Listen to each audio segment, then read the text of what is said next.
Well, hello everybody. Welcome back. I thought I'd put another video together just to help us kind of keep moving on. So we're coming towards the end of looking at medicine in the Middle Ages. We've talked about sort of who treated the sick. We've talked about treatments. We've talked about explanations for disease. We've talked about the role of the church.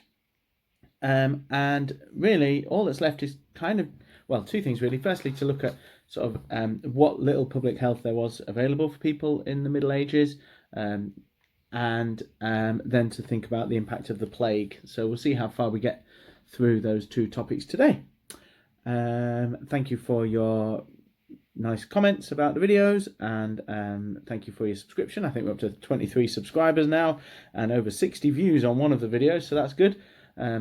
Hope people are finding them helpful and useful during this lockdown, and they're helping us to kind of just keep in touch with the kind of information that we need for our AQA history exam.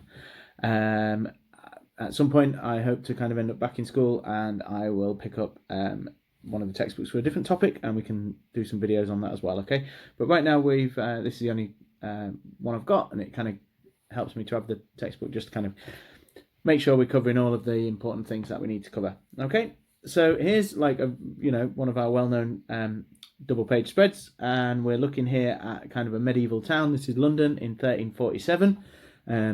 The significance of that date is this is just before the plague is about to arrive, and in fact there's somebody here who's talking about a terrible pestilence that's spreading across Europe. Okay, and the important thing to be aware of is that this town had grown up in a ramshackle way. It wasn't planned by kind of designers or anything like that. It had grown from, in this case, it was sort of originally a Roman settlement, and kind of had expanded. And it had expanded in a haphazard way. There were very few sort of building regulations that people had to stick to. There was very little kind of infrastructure provided. So we're thinking about sewage and those kind of things. Towns obviously necessarily need water. People need to have fresh water to live. And they tend, if you look at maps of towns and if you do geography, you'll realise that towns generally are on the coast, or they are on rivers, and often both. So the provision of water inside a town is really vital. There wouldn't obviously have been any running water in people's houses, and much of the kind of water that was used would have had to come from local streams over here. And unfortunately for people in the Middle Ages, those streams provided a dual purpose. One is providing water for use in the town, but also water is very effective at washing away, obviously,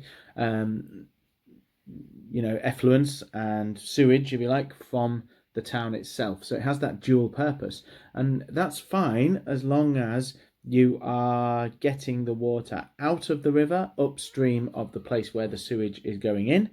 But as these towns developed in that haphazard way, that wasn't strictly stuck to, and so you'd have that kind of mixing of water and effluents, which provides the perfect conduit, the perfect sort of mechanism for disease to reproduce, because some waterborne diseases, their life cycle is based on coming out of the human body in feces, and then getting back into another human body through eating and drinking. And obviously, if human feces is getting into the water supply, that provides the mechanism for that to happen. Okay. There were some public toilets provided, but they, the way a toilet generally would work in the Middle Ages is you'd have a plank with a hole, and that would be set over a hole in the ground, and that would obviously be left to fill up. And every now and again, a person would come, and he was called the gong farmer, and the gong farmer would come, because gong is slang for poo.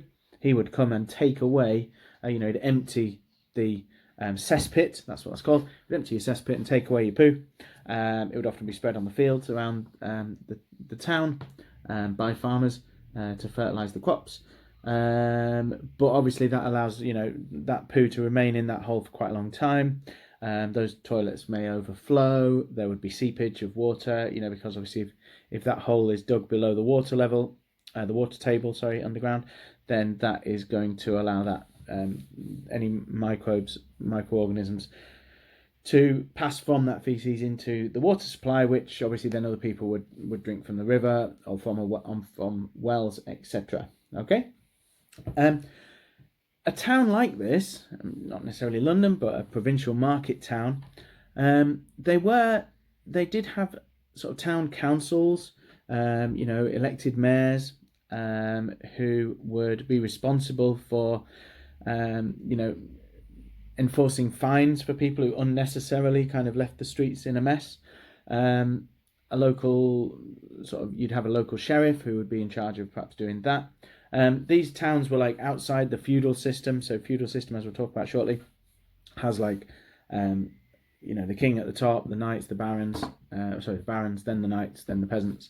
And a town like this would get its charter directly from the king. It would be sort of separate, ruled over separately by a town council. And there was some attempts to keep the town sort of pleasant, because the town council itself has some pride. They're drawn from the guilds often of the town, the different sort of tradespeople there, and they want people to come into the town. But when you're in a situation where the main mode of transport is horses, and when you have streets where there's sort of obviously butchering going on, where there's kind of animals are being butchered and brought into the town, there's no refrigeration, so you can't keep the meat and transport it from one place to another. The only way to keep the meat fresh is to keep it alive, which means you've got to kill it at the place you're going to sell it. So you've got obviously those kind of problems as well, with blood and offal and waste materials in the streets, and an understanding that this is pretty unpleasant, but not really a good understanding of how that unpleasantness would lead to disease and illness. Okay, so some attempts to tidy up the town, some attempts to keep it clean, but nothing on the scale that was necessary, and no real mechanism for that happening when you've got so much waste products coming into the town. It was said that you could smell London long before you could see it, as you kind of approached it. Obviously, a place like this, not just the kind of diseases, but also injuries and death. There's a lot of opportunities for things to go wrong somewhere like this. Lots of times you get fires breaking out, and lots of injuries, and very, very unsafe environments really for people to live in. Okay, especially when they have so little understanding of how to stay healthy. This is the kind of place that a barber surgeon, we talked about him before, would perhaps operate.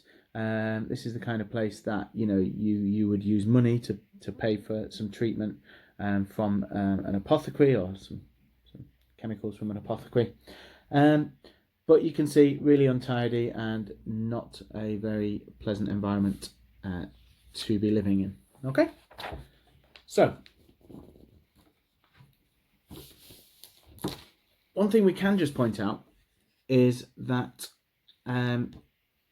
whilst that's happening, and whilst that is the case, another issue that people struggled with in medieval towns was there was no zoning as well. And it's just mentioned up here. It's just reminding me that I said it was higgledy-piggledy and unplanned. And nowadays, if you kind of if you go to a town, you find there's some residential areas. There are some areas that are used for industry, light industry, heavy industry, office work.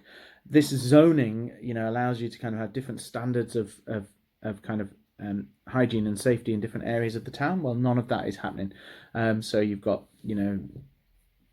the cloth dyers living on Dyer Lane. You've got the butchers on Butcher Row. So they are in different sort of streets, but that's all mixed in with where people are living. You may not be aware, but in order to kind of make leather usable for clothing and things, you've got to soften the leather, and the way you do that is using urine, and that's going to smell, and that's like going to be next to where people are living in their houses.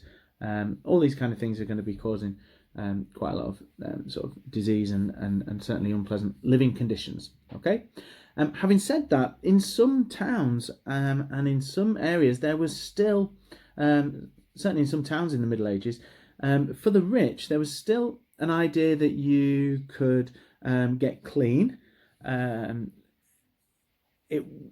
one of the concerns was that if you washed too much, you would open up your skin to kind of, I suppose miasma kind of seeping in through your skin. So cleanliness wasn't 100% kind of seen as the right approach, but it was possible to go and visit a bathhouse, and here we've got a bathhouse going on here, but they were very much frowned upon by the church as being places where there was sort of too much sorry, that's a fly.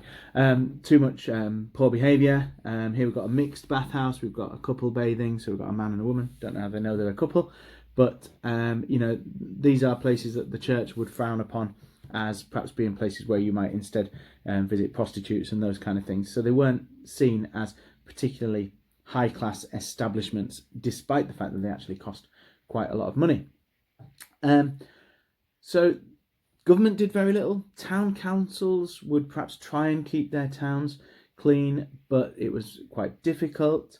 There weren't the kind of regulations that we would kind of expect now in terms of what was being sold. So if you think about food supply, we have quite strict standards on food supply. Well, in the Middle Ages, there was none of that. So people would be selling things that were out of date. No such concept as out of date, but things that were rotten, I suppose. People would be providing, things for sale that were unsafe. If you wanted to avoid getting ill, one of the main ways for doing that was to actually avoid drinking water. So in the Middle Ages, people tended to drink something called small beer, which is weak beer. So a child, when they're weaned, wouldn't be weaned onto water. They would tend to start drinking small beer from age 3 or 4, something like that. So people grew up quite quickly in the Middle Ages. I mean, there are sort of examples of mayors of towns, at age 12, people getting married at age 13 and 14, and drinking beer from age 3. So you're then sort of expecting these people to understand complicated concepts such as keeping towns healthy and things, but that's just not going to happen. Okay, so this was the situation as the plague arrived in England. So we just talked sort of generally about the plague a little bit, and we can think about what people thought caused the plague and what kind of treatments that then led to. And then we can think about some of the implications of the plague, what effects it had. Okay, so we talk about the plague or the Black Death, and that arrived in England in 1348, and it arrived from Europe, having travelled in waves across Europe. So there was a knowledge that this illness travelled by the time it came to England, and it raged for 3 years solid in its most kind of violent form, in its most aggressive form. It raged for those 3 years, and you can kind of think of that as being the Black Death period. And then the plague, in some ways, burnt itself out and became less virulent, and it remained then for another several hundred years, 300 years or so in the country, and it would come and go in different seasons of the year, so it came and went in waves. But the big impact of it was in those first 3 years. That's when it was first felt. And after a while, society, to some extent, learnt to live with, the seasonal outbreaks of the plague. Not that individuals learnt to live with it. They died just like they always had, but society adapted in ways that kind of allowed society to continue, despite the fact that they were then living alongside this infectious disease. Okay, the plague itself, if we just talk about what actually causes the plague, the plague is caused by a bacteria. So it's not a virus, it's a bacteria called Yersinia pestis, and this bacteria lives in the bloodstream, and it is passed from one infected animal to another via exchange of bodily fluids. In the Middle Ages, the most usual exchange of bodily fluids would happen inside a mosquito, because that mosquito would jump from one person to another, like this fly that's buzzing around me and annoying me now. It would land on a person who had the plague. It would suck up their blood, using its kind of needle-like proboscis, and it would land on somebody else, and it would suck their blood, and there'd be an exchange of fluids, and that bacteria would find a new host to live in. Okay, that's the most common vector, the most common way that plague would spread. But the same bacteria can cause a slightly different disease called bubonic plague. Pneumonic plague. So the first one was bubonic. The second one was pneumonic. And pneumonic plague is the same bacteria but infecting the lining of the lungs and causing a respiratory infection, which leads to coughing. And then you can cough it out. And obviously that's another way of exchanging bodily fluids, because if somebody else is in the range of that cough and then it goes into their mouth, then they also will get the infection. Of those two, the most virulent, the most dangerous, I suppose, the one that killed people quickest was pneumonic plague, the one that passed in coughing. But the most common one was probably the bubonic one. And if you were very unlucky, you maybe got both at the same time. Okay, obviously none of that knowledge, none of that was known to the people in the Middle Ages. They had no idea of the microscopic world at all. So they came up with many explanations for the plague that reflect a lot of what we've already talked about in terms of what people thought caused disease. So there are a couple of surprises here, but not that many. Okay, so obviously miasma theory was an important theory for the spreading of the plague. Again, as I've said before, that can be mixed up with despite being a kind of practical explanation, if you like, a sort of a natural one, it can be mixed up with supernatural ideas. So one, strong argument was that the plague had been this miasmic wind. This wind had been sent by God.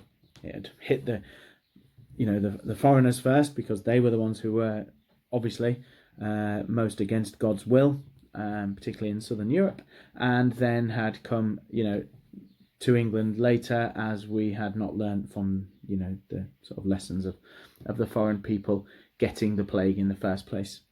So this wind travelling across the landscape, and the truth is that the plague did travel along trade routes, and trade routes tend to go up valleys, and valleys are where wind blows. Between the mountains, the wind gets sort of forced into valleys and speeds up. So they are the kind of windier places, and so you can see why people would make that connection with the movement of air, particularly as a lot of arrived in autumn 1348. A lot of the sort of prevailing wind patterns would come from the south, I suppose, at that time as well. So it's kind of bringing the plague with it. Okay, so we've got explanations based on miasma.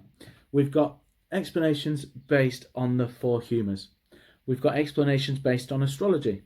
Okay, because people would have to come up with a reason why, if this thing is coming by a miasmic wind from one person to another, why doesn't it affect everybody? Why hasn't everybody in a town or village got it at the same time?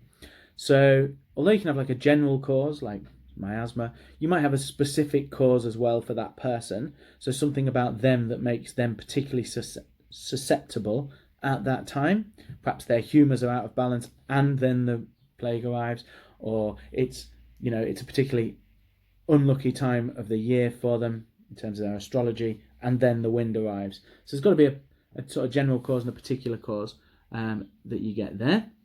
We've got the very strong religious arguments that plague is a punishment for people misbehaving, which kind of works in some ways as well if you kind of think about how plague would spread in particular towns, and the towns were generally seen in the Middle Ages as being sort of centres of poor behaviour. That's where the inns and the pubs and the prostitutes and the bathhouses are. So they're the places, and the rich people in their fine clothes, they're the places where the plague strikes first. And so you can have that kind of religious argument that God is punishing the towns because they're the places that are most sort of against God's sort of rules. Okay, other people will talk about new fashions that have made God angry, lifestyles that have upset God. I mean, it sounds bizarre, but similar things were said about HIV/AIDS when that first developed in the 1980s, that it was a punishment from God on the homosexual community. well, unpleasant things to say. And here we've got people saying, well, maybe it's fancy clothes, punishments from God in order to, punish people for their sins, in kind of their sins of vanity, which means caring about what they look like rather than thinking about, their eternal soul. People were aware that the plague had travelled, as I've said, and there was some knowledge that it had come from the east. So if you want a kind of natural explanation, you can start talking like this lady here is talking about earthquakes in the east that are releasing foul vapours, pestilential vapours coming out of the ground, and then obviously like blowing like a wind across the landscape. And that sounds sort of like a natural explanation, but again, in the Middle Ages, things are very confused in that, they literally believe that hell is down there. If you dig down far enough, you get lava, which sounds very much like visions of hell out of the Bible. So perhaps that earthquake has released, vapors from hell that are now kind of sweeping the country. Again, very irrational explanations, but you can see in each one there's some seed of an understanding of what was going on. It's just that the explanations are so kind of irrational, but people will always come up with explanations for things that they don't understand.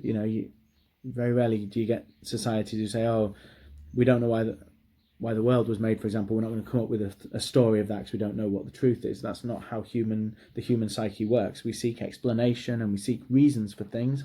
And here you've got people coming up with reasons for things in the absence of real knowledge. And just the last one to mention here is that particularly in Northern Europe, particularly in Germanic lands of Northern Europe, and in the UK, so the UK didn't exist, and in England, there were arguments there was an attempt to put the blame on Jewish people, people who were outsiders of the community that they lived among. They'd kept themselves separate since having been kicked out of Palestine or Israel during the Roman Empire. Jewish people had kept their community together and had become a focus certainly at this time, for people's dislike, for the dislike of Christian people, for several reasons.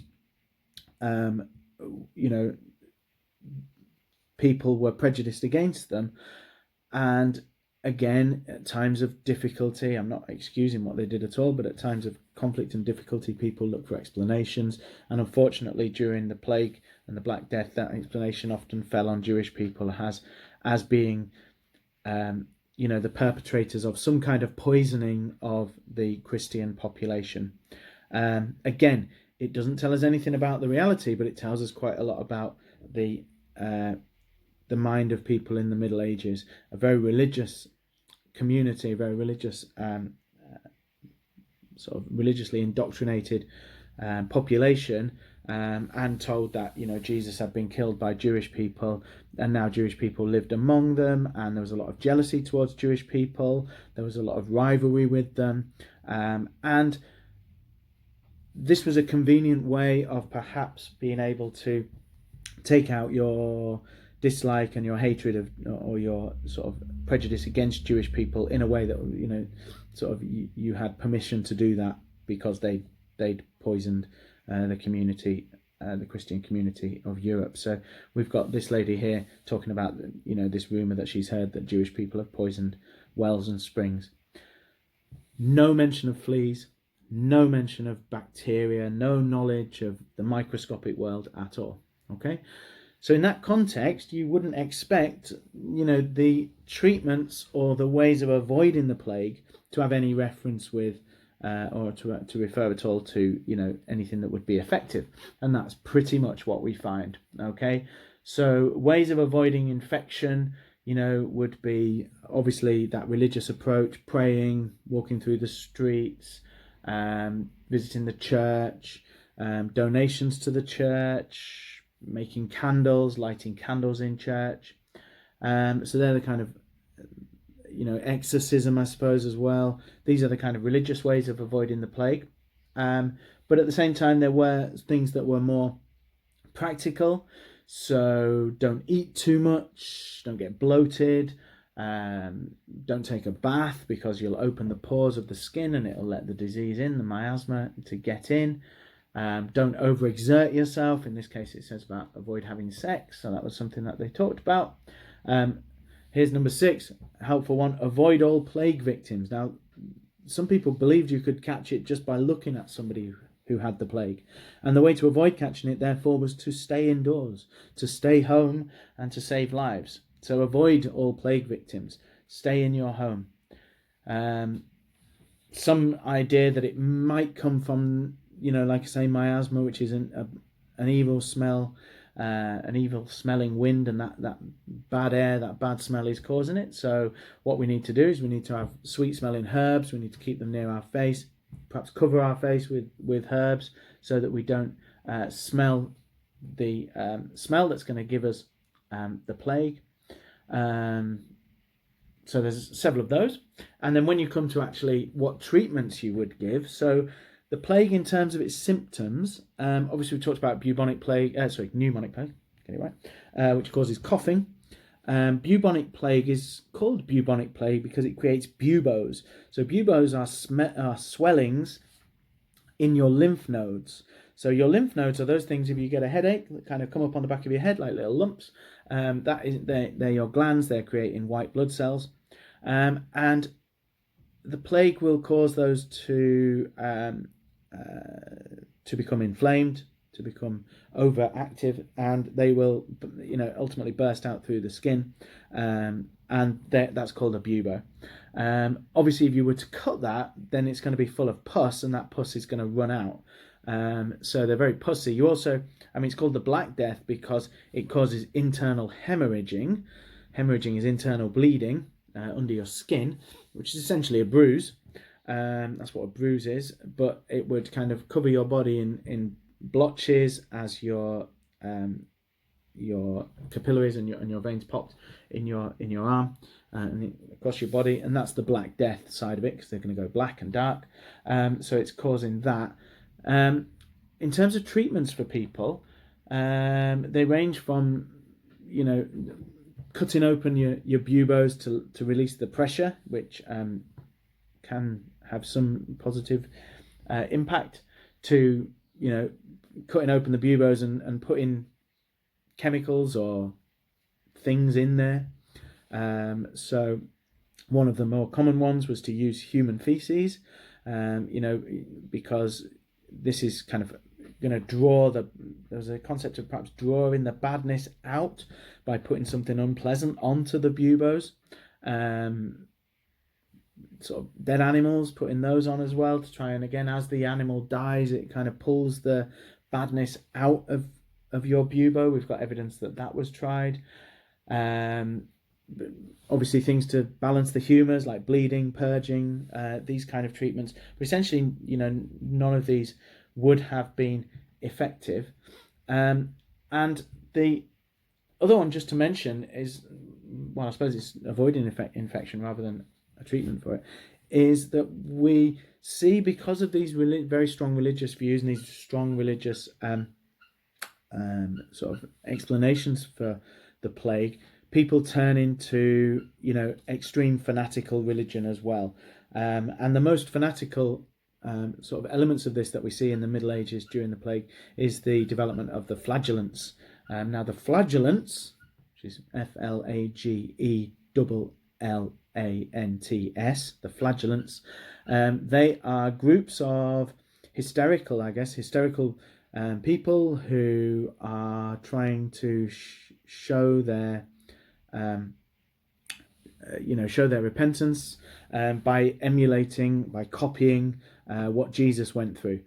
So the flagellants look at this as kind of an apocalyptic end of the world scenario, and they need to do something equally kind of end of the world sort of inspired. So they look at what Jesus did at the end of his life, and he was whipped through the streets as he was led to his death. And so the flagellants take on that kind of way of acting, and they will parade through the streets of mostly Northern European Germanic towns, whipping themselves, copying Jesus basically to show how much they are repenting of their sins, to try and ward off this infection from God. They're going to be whipping their backs as they're marching through the streets with kind of thorns and nails in the whips, which is going to rip out parts of their flesh, create blood. It's going to sort of copy kind of the blood of Jesus. It's going to kind of appeal to God in the same kind of way. And the more unpleasant it is for them, the more they're showing their repentance to God. Problem is, obviously, that's going to mean they're marching from one town to another. They're whipping themselves and they're dragging those whips across their skin, flicking bits of flesh at the crowd around them, because another thing you could do is, if you didn't want to be part of the flagellants, you could perhaps just go and watch. And by watching, by being part of the parade, you'd be identifying yourself with what they're doing, and hopefully God would listen to you. But unfortunately, as they're flicking their whips at themselves and dragging them across their skin, and that's going to be flicking bits of flesh and blood on the crowd. Possibly the more blood that gets on you, the holier you might be, because it's blood of these holy flagellants, which again is just going to be another mechanism for spreading the plague further through those towns of Northern Europe.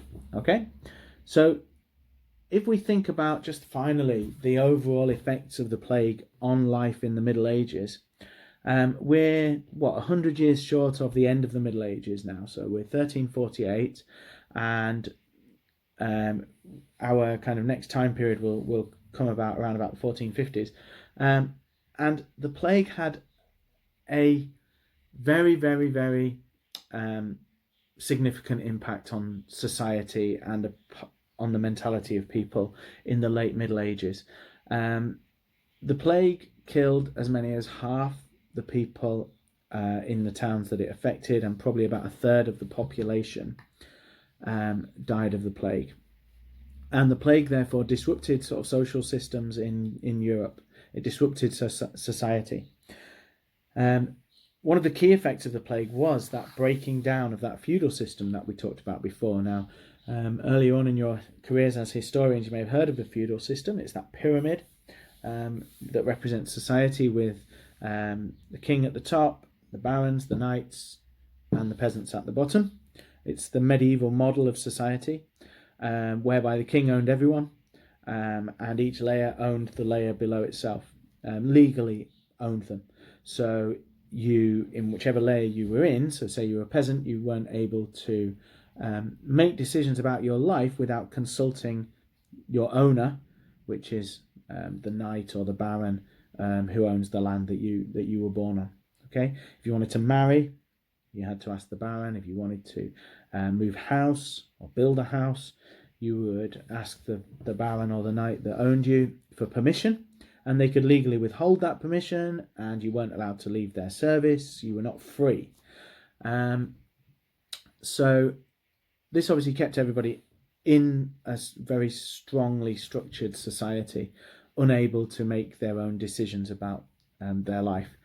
And in exchange for that, the king passed his land down to the barons, and they divided their land further and gave it to the knights, and the knights divided it further and gave it to the peasants, in exchange for that ownership. So it was terrible that you were owned by someone above you, but at the same time you gained from that, because you gained land that you could then farm, because this was a farming society. We said at the beginning of this, it was very extremely rural, so people, the whole economy was based on farming. As a peasant, you might have to work for sort of 4 days on your own land, doing your own farming and your own crops, maybe your strip farming in the village. But then you would also work for a couple of days for free on the land of the baron or the knight that owned you. And it was all part of that kind of economic system that was extremely stable for 400 years. What the plague did, though, when it came along and killed so many people, is that it completely disrupted that structure. It particularly disrupted the status of the peasants within that structure, okay? Because it made peasants quite rare, relatively rare. So a third of the peasant population died, for example. So it made the peasants relatively rare. So there was a lack of peasants. And as we know, if there's a lack of something, the price of it goes up.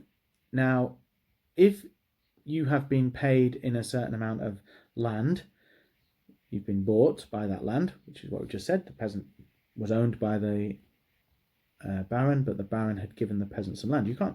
There's no point giving them more land because there's only so much work the peasant can do on a particular piece of land. So in addition to the land, you can then start as a peasant demanding more for the work that you're doing.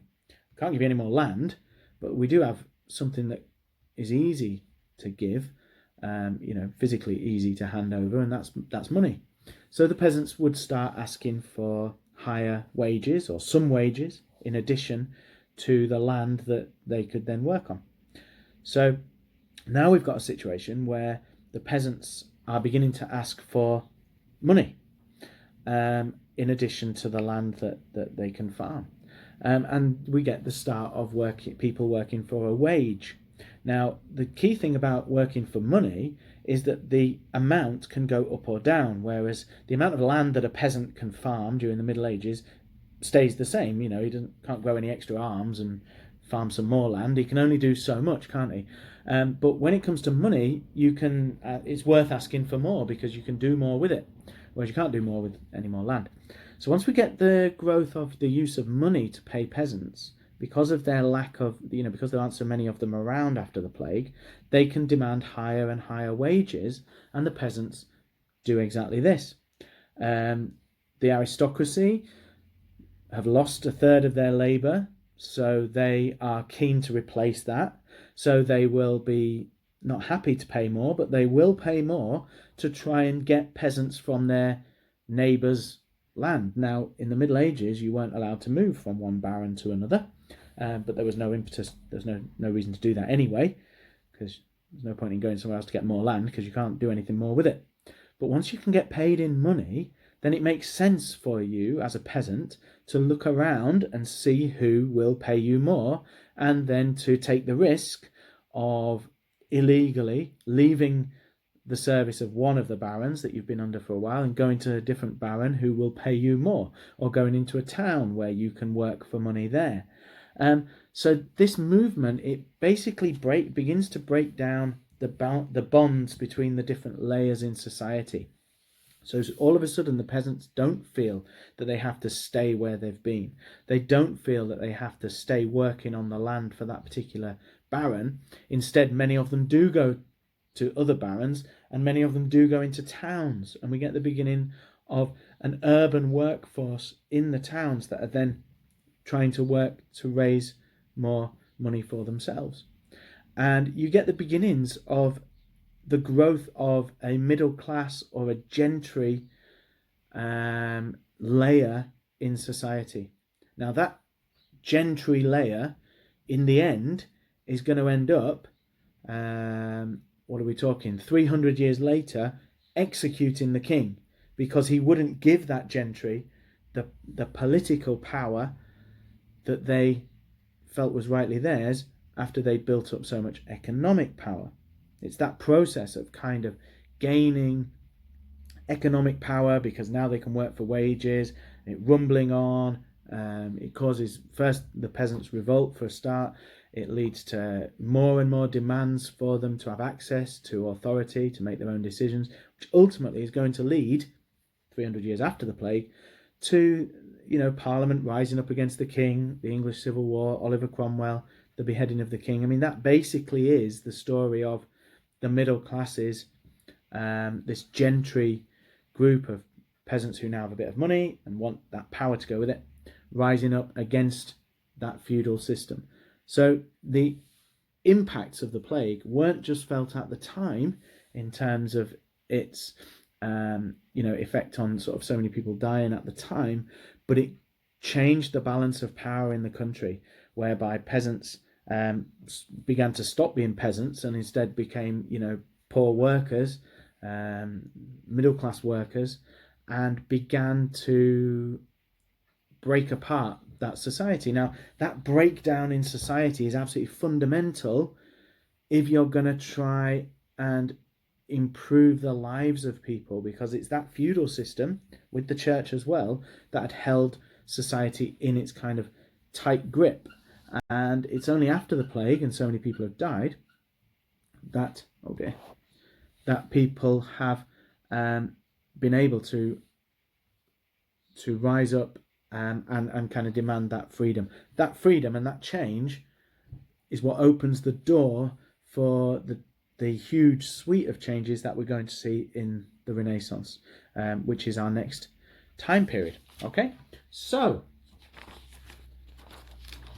we're coming towards our second of the 4 time periods. We've kind of finished the Middle Ages. We've looked at the explanations for disease. We've looked at the influences on medieval medicine. We've looked at the explanations for disease. We've looked at the who treated the sick. We've looked at all of these changes and, well, lots of this stability kept in place by the church. We've looked at the lack of public health, and then we've looked at the changes that were brought in by the coming of the plague. And this video, at 41 minutes long, is quite lengthy, and it's nearly as long as one of my lessons. So I'm very, very sorry that we've kind of droned on about both public health and the plague, and it's gone on for so long. But we're now at the end of our first time period, so we're a quarter of the way through this unit of work. Okay, so thank you very much for your time. Like, subscribe, send me a nice message. Hope everybody's staying safe, and see you back at school in, well, whenever we do. Okay, bye-bye.